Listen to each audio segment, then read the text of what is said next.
Welcome to the Thriving Misfits, the podcast where we celebrate resilience, embrace diversity, and challenge norms. I'm your host, Fyiona Young, and today I'm joined by Mary Oxley, Vice President of Sales and Marketing for the Middle East and Africa at DHL Global Forwarding. Mary is a globally experienced commercial leader with over 2 decades of international exposure across the UK, Australia, Singapore, and now the UAE. Originally from Ireland, her journey has been shaped by a deep appreciation for cultural diversity and inclusive leadership. Mary is also a passionate advocate for developing future leaders, actively championing initiatives like Women in Leadership and the Young Talent Program, all focused on inclusion, mentorship, and lifelong learning.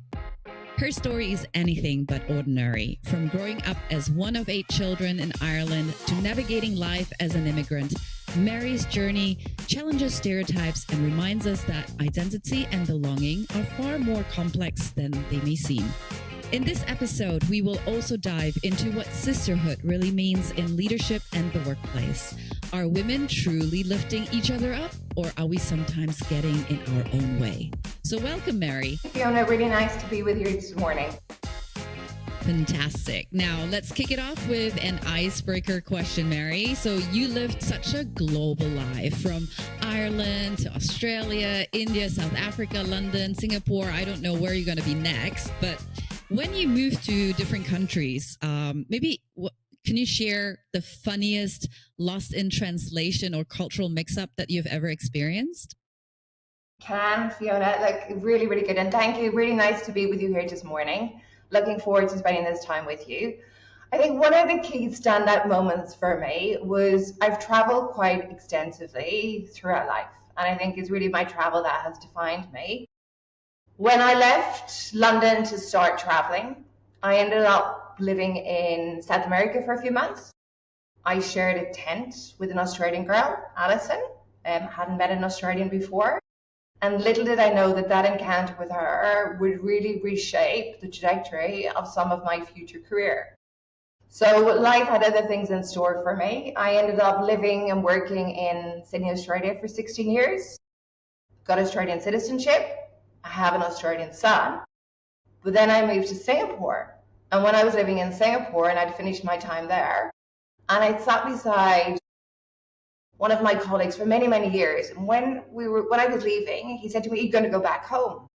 And I said, "Yeah, I'm going to go back to Ireland." He said, "No, home. Your home, Australia." I said, "No, Ireland is my home." And honestly, I think it's really through that, the cultural differences and settling in another country,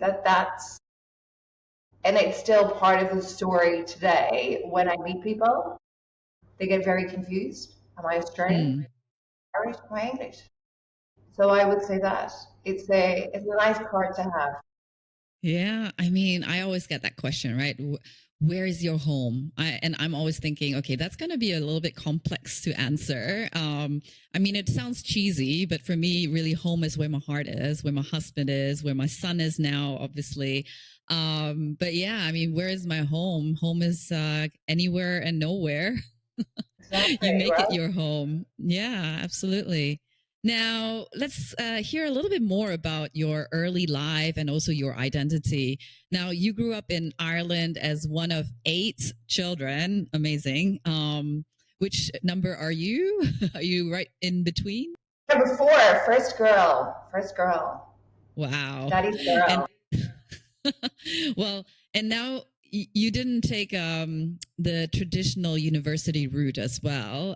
So how did those early experiences of belonging, resilience, and finding your own path actually shape the way you lead and connect with others today? Thank you, Fyiona. So you're right, I grew up in Ireland, one of 8 children, 4 boys, 4 girls, pretty equal in our family. And I think really from a very early age, I had travel on my horizon. I think from the age of 13, I had one of those light bulb moments that I always felt that I wanted to travel the world and see all the world. So back then, when I finished secondary school, I went to college, I studied computer science, which was the trendy subject back then. And this was back in the early 90s, and getting employment in Ireland afterwards wasn't quite so easy, right? So most young people at the time either went to the US or they went to London. So I headed to London, and I ended up working in, and again, I think it's really through the connections that you made that's really defined kind of where I've gone in my career trajectory. So I ended up working in the construction industry, and for many, many years. And through the construction industry, that wasn't what I'd studied. But then at the same time, I really started to pivot. I wanted to do something else, and I would still have that drive of wanting to travel. So I went back to study international trade, which then brought me on to traveling the world.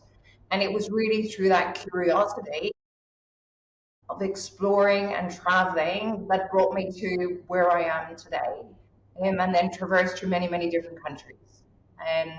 And now I think I've come full circle, and now I'm back studying an executive MBA. So I've gone through experience, learning, lived in different countries. So a very different route, but more learning while doing, and learning through the experience of living in different cultures and seizing those opportunities along the way. Wow. I mean, that's amazing.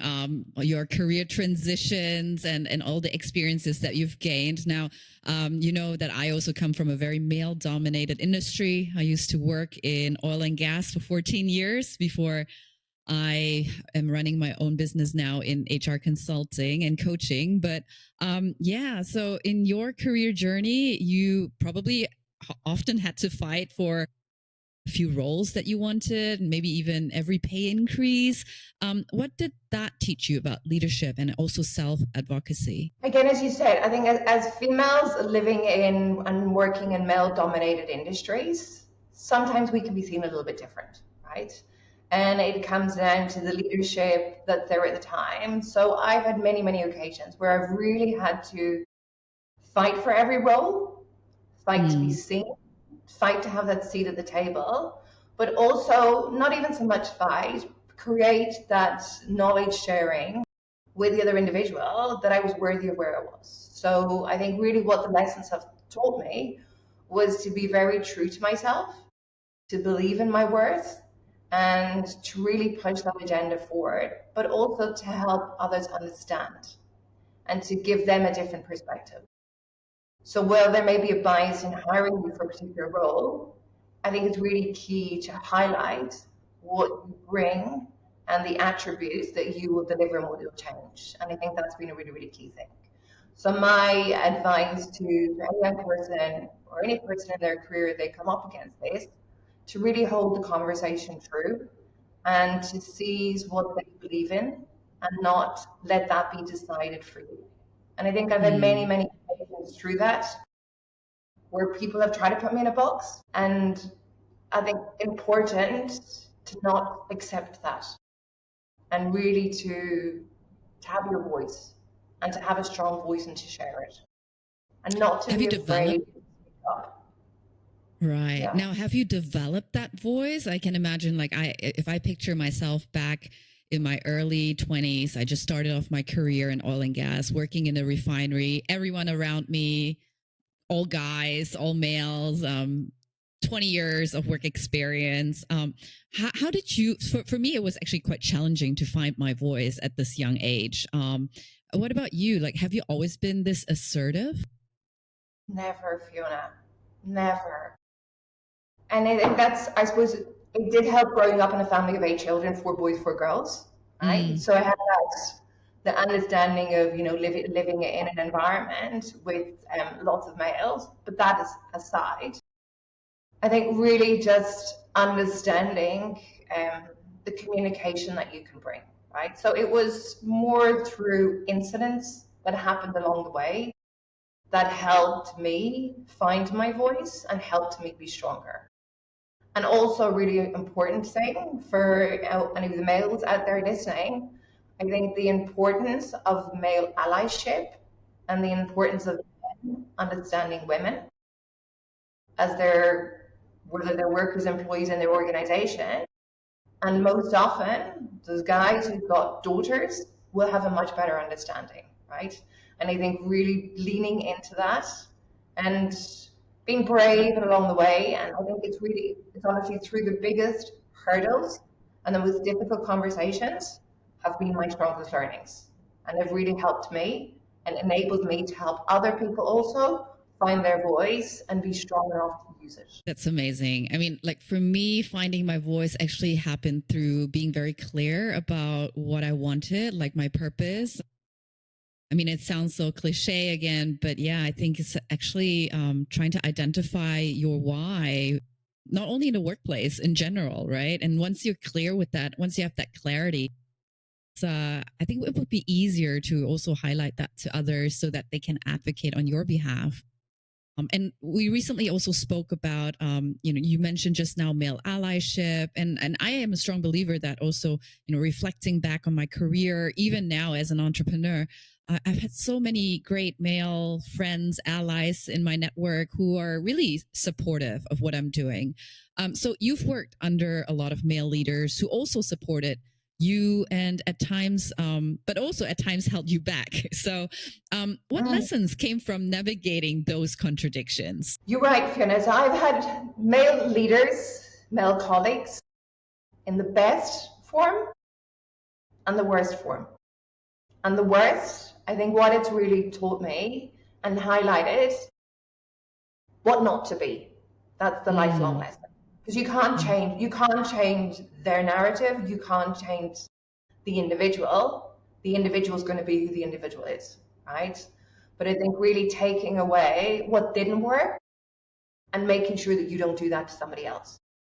But then on the flip side, from the positive angle, I've had many, many males who's supporters, mentors, who've really helped me. And to be honest with you, I wouldn't be me today and I wouldn't be here today if it wasn't for them.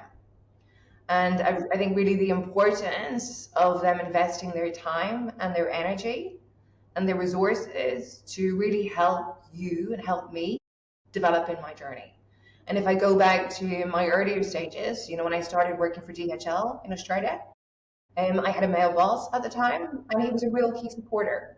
And he said, if you want to stay living here in Australia, we'll sponsor you. And I'm thinking, wow, that's never happened before. I will sponsor you for residency, but then more, he'll sponsor my career journey. And I think that was a really key pivotal point and a real key differentiator. And now fast forward where I am today, here, living in Dubai, in the UAE, with a CEO who has been a really strong advocate for developing women in leadership positions. So I think question, the bad, put it aside, you can't control it. The good, really leverage it and try and adopt and bring that camaraderie close. Yeah, I think, this, I like that you mentioned about leveraging it because we can't change it. We are female, right? So that's our gender, or at least what we identify with. So why not leverage on it? I do think that, especially also in a male-dominated environment, people are aware that the leadership qualities and attributes that are labeled feminine are the ones that really create that sense of inclusion and belonging. So, I mean, that's really great to hear. Now, you're extremely involved in initiatives like Women in Leadership. I myself also was not only part of the Women's Network in Shell, but also the founder and the first president of the Shell Hong Kong Women's Network. And, it's great to create this kind of circles. Right now, I myself am in a lean in circle and it's fantastic. But let's talk, real talk about sisterhood, right? Let's be very candid. Let's be very honest.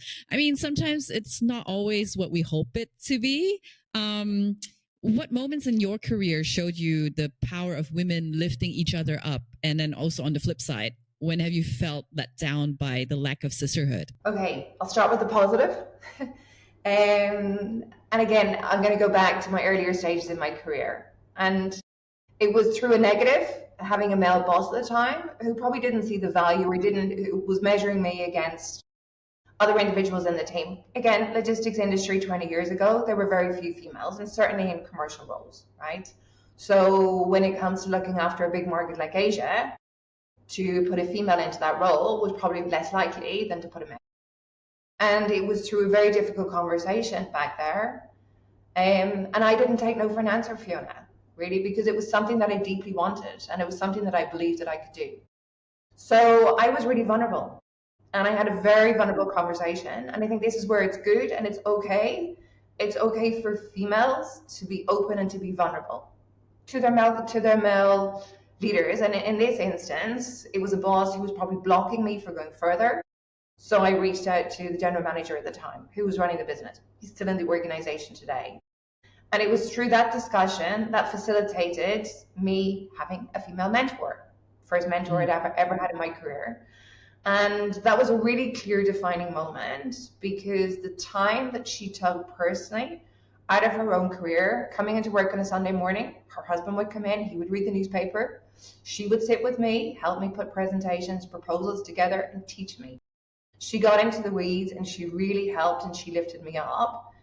And it really was a defining moment in my career. I could have exited it, but I didn't. I was vulnerable, I stayed. And to this day, she's still a strong mentor, she's still a really strong sounding board.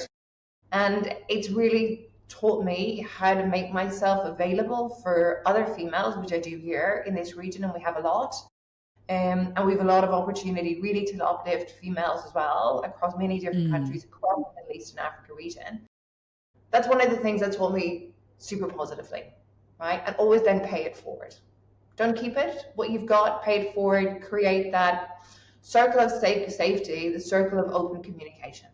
On the flip side, when I started my career in Singapore, and again, you've lived in and worked Malaysia, Singapore, Hong Kong, right? When I went there as a non-Singaporean and settling into a different culture, I was faced with adversity. I was faced with adversity where maybe I wasn't the deserving person to step into a particular role at the time.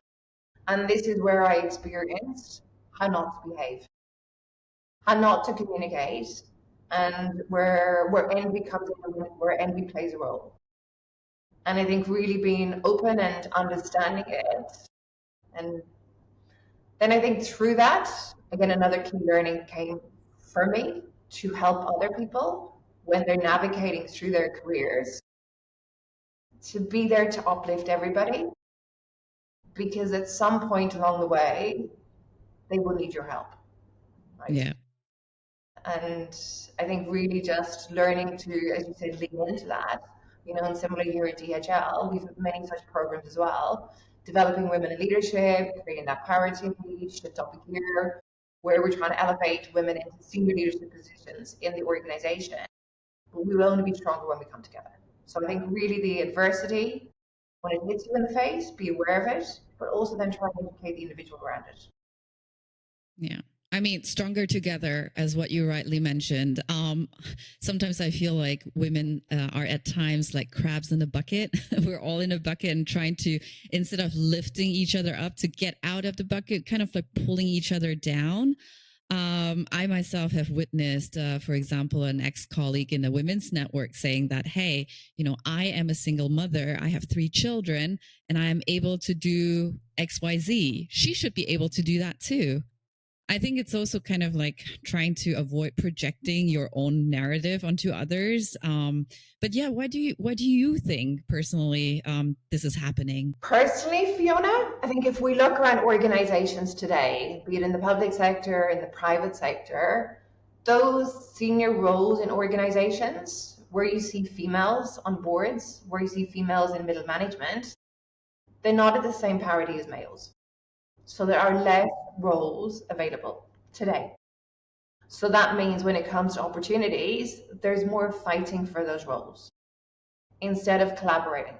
So I think that's the narrative that needs to change, both from a male perspective, individuals hiring into those roles, males, females hiring other women into the roles, to really create an awareness around that. And I think that's one of the biggest issues. Women competing against women, right? But in a different way. Men compete, and it's a natural environment in which they've grown up historically. But I think women compete in a negative way.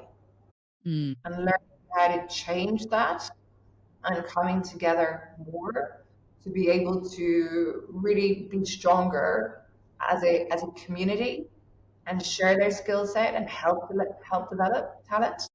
And I think even when it comes down to hiring and a female leader hiring another, I think removing that bias of hiring a male into their team versus a female.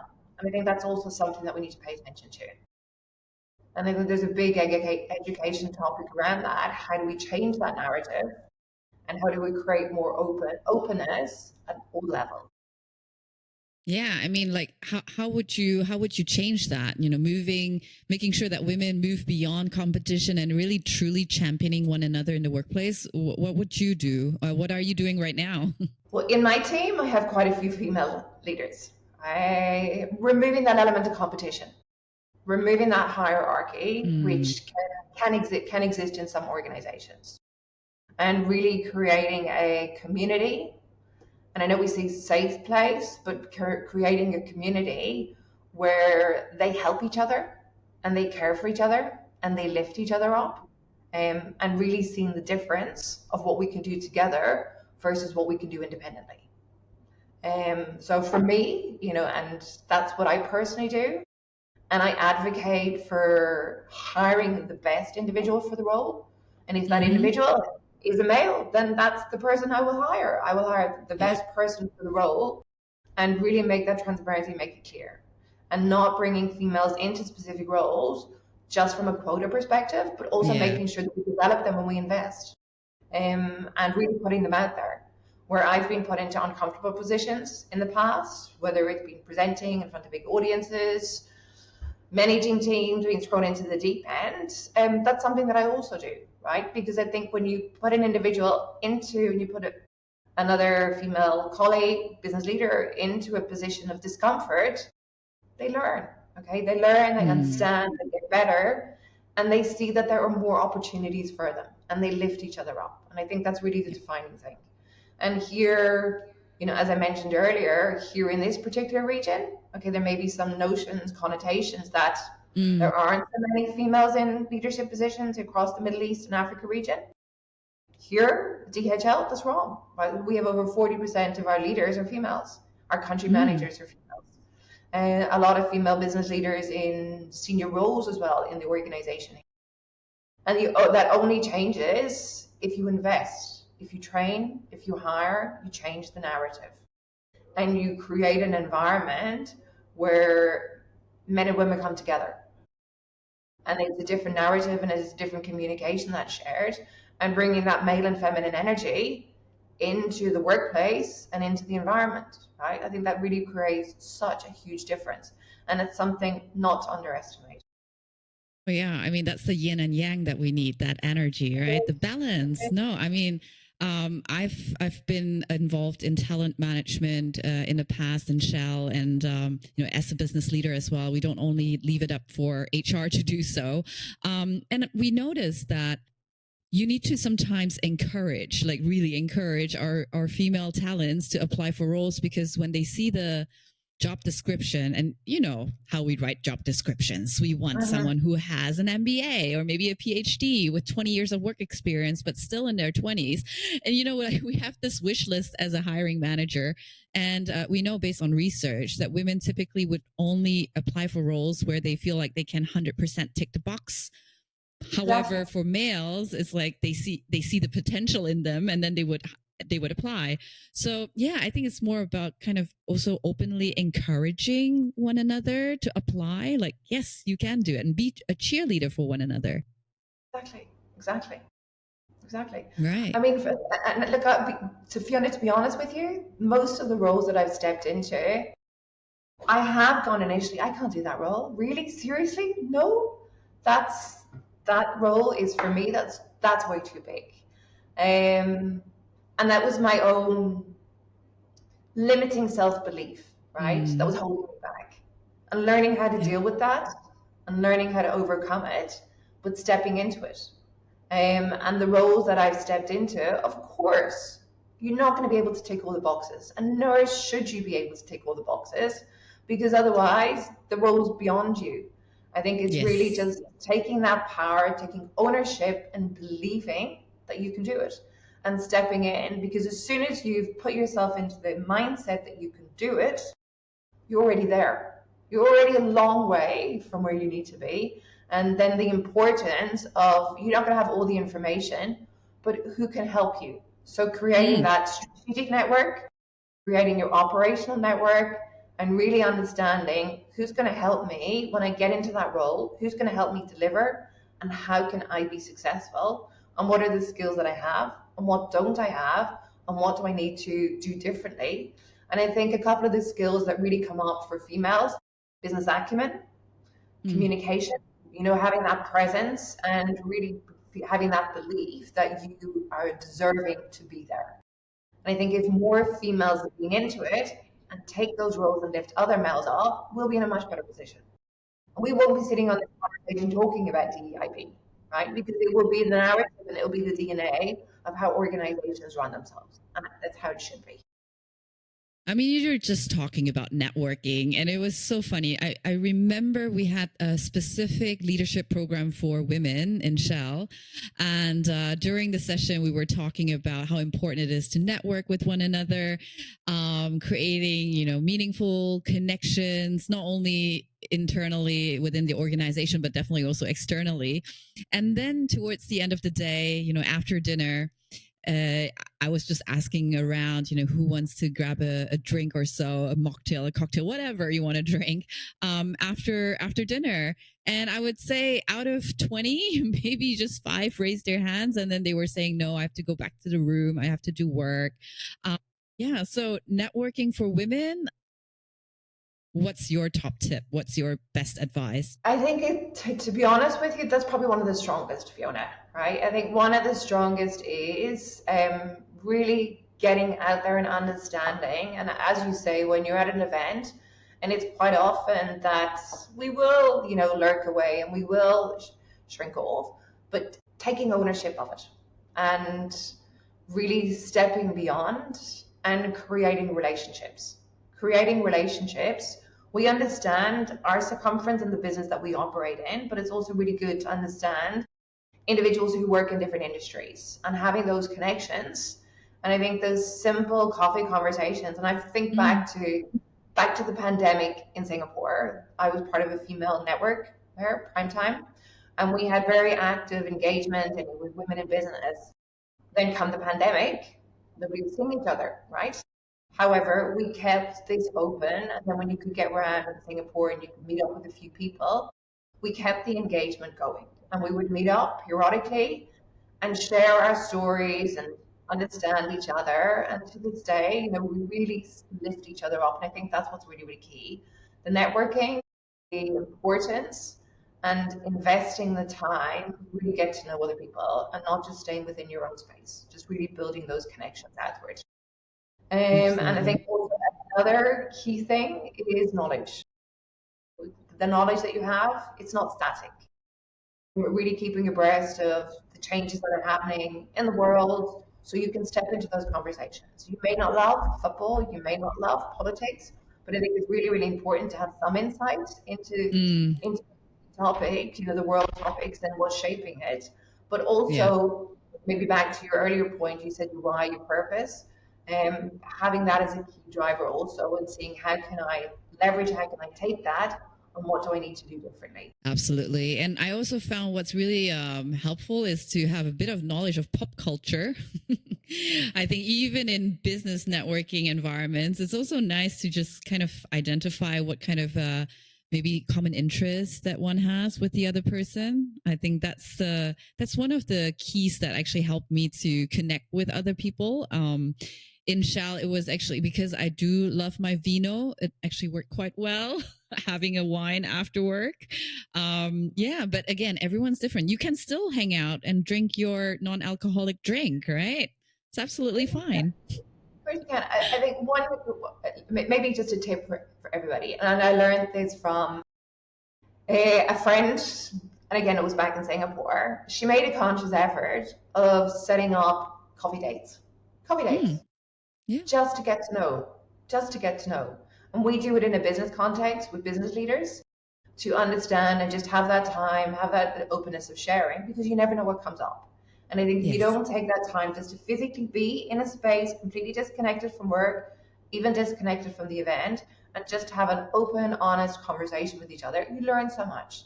And it's through those moments and those connections that lead to many opportunities, many opportunities. Now, looking back, and you mentioned already, one of the key advice to women, especially in a male dominated environment, would be to find their voices and to make them heard as well.